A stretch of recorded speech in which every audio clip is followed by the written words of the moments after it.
Yan mga kakatat at mag-aadobo ako ng paa ng mga manok.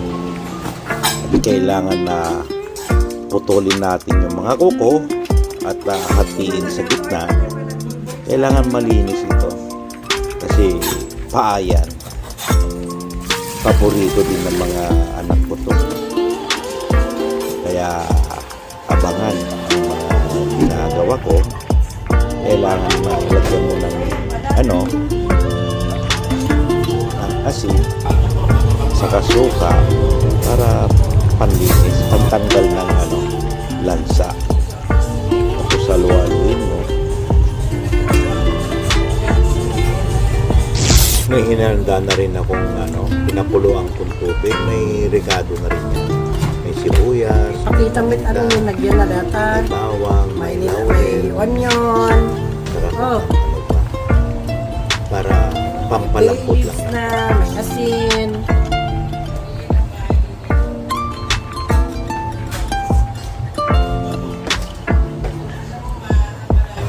Pinig sa amon.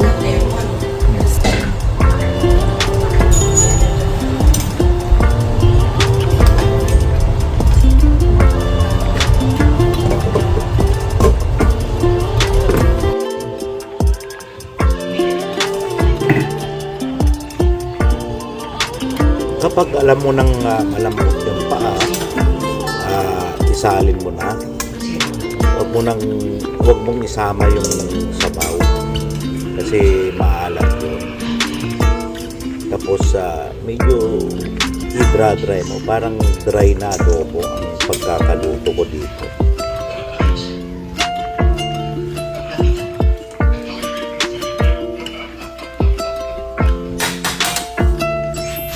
At ito na nga, ilalagay ko na yung mga sangka. Pagkaluhaluin ko na.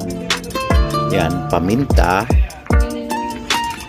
Tapos may suka pa yan. Konti lang yung ilalagay mo. Mga toyo, mga ganon. Hindi ako naglalagay ng vetching. Yung bouillon, chicken bouillon ang nilalagay ko. May na rin yun. May vetching na rin.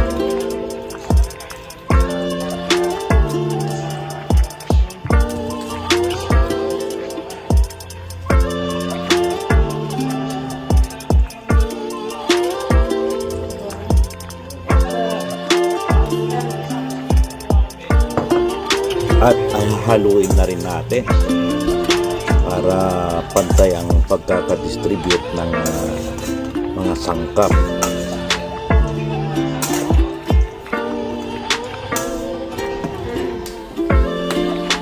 Linagyan ko pa ng garlic powder kasi mahilig ako sa garlic, mabango.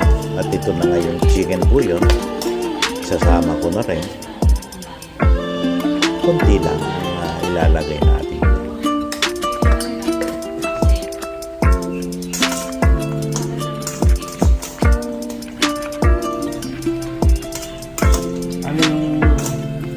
Anong role niyan? Parang nagre-revenge?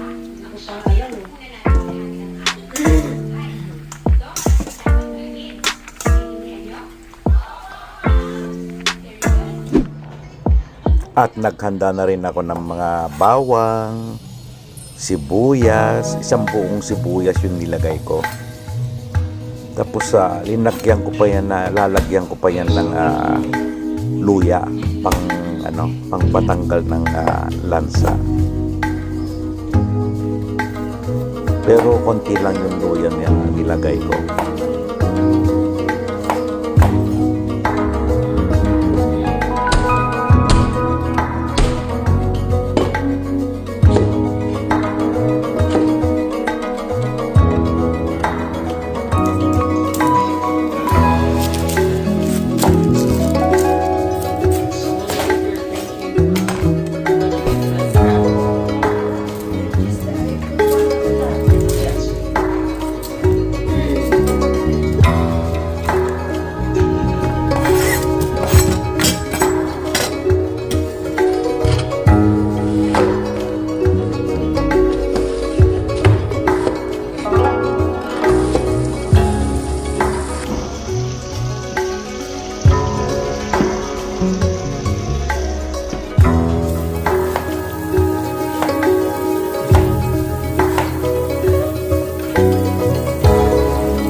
Pinainit ko na rin yung frying pan at lalagyan ko ng olive oil.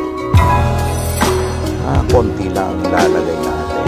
Tapos yung ingredients, sangkap, ilalagay mo na rin.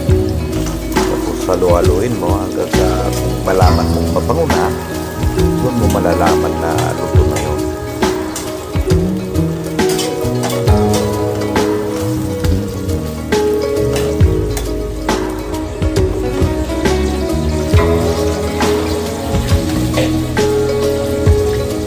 Ayan, at luto na yung sangkap at pwede na natin ilagay yung chicken feet. Bale, parang na-marinate yan ng mga 15 to 20 minutes para ma-absorb yung ilagay ng mga ingredients, mga toyo, mga suka, tapos halo-haloin mo.